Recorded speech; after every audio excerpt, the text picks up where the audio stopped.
তো বিদেশের মাটিতে যদি আপনি 20 বছর 10 বছর যদি থাইকা সংসার ফালা দিয়া স্ত্রী ছেলে মেয়ে ফালা দিয়া থাকেন, তা আপনার লাইফটা কি পরিমাণ যাইতে আছে, কি পরিমাণ যন্ত্রণা হতে যাইতে আছে আপনি জানেন? সেটা যে এই ফাঁদে পাওয়া যায় সেই জানে একমাত্র।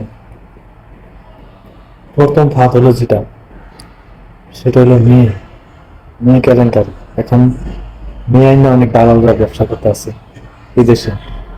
বাংলাদেশি মেয়ে আছে, বিভিন্ন দেশের মেয়ে আছে, জাতির মেয়ে আছে, ইন্ডিয়ান পাকিস্তান যা আছে সব ধরনের মেয়ে। এর মধ্যে ব্যবসাটা চালু করে বাংলাদেশিরা। বাংলাদেশিরা চালু করে, কিংবা বাংলাদেশিরা চালু না থাকলেও অন্যান্য দেশেরা চালু করে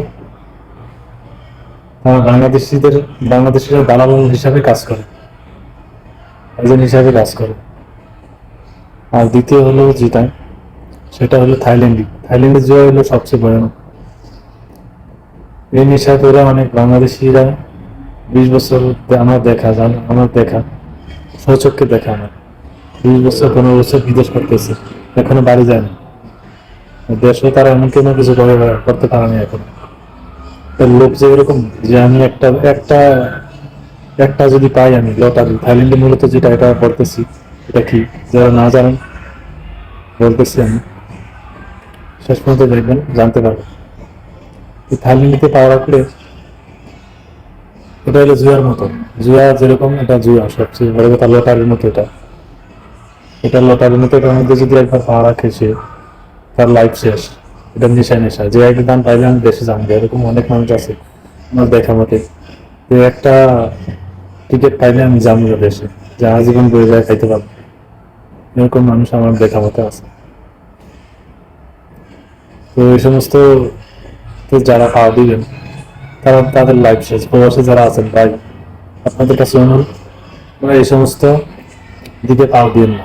এই সমস্ত পাওয়া দিলে আপনার এখানেও লাইফ শেষ, আপনার প্রবাসী যারা থাকে তাদের জীবনটা শেষ।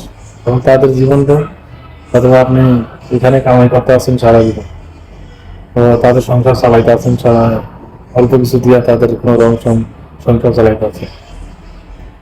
তো তারা তাদের ভবিষ্যৎ কিন্তু আপনার উপর তাকিয়ে আছে। আপনি প্রবাসে থেকে কামাই করতে আছেন, ওরা ভাবতে আছে আপনি কিছু জমা করতে আছেন, তারা তো এটাই ভাবতে আছে।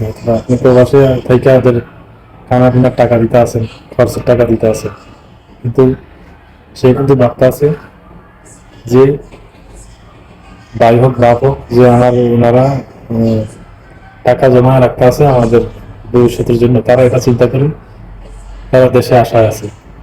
প্রত্যেকটা প্রবাসের পরিবার কিন্তু পুরো একটা প্রবাসের দিকে তাকায় থাকে।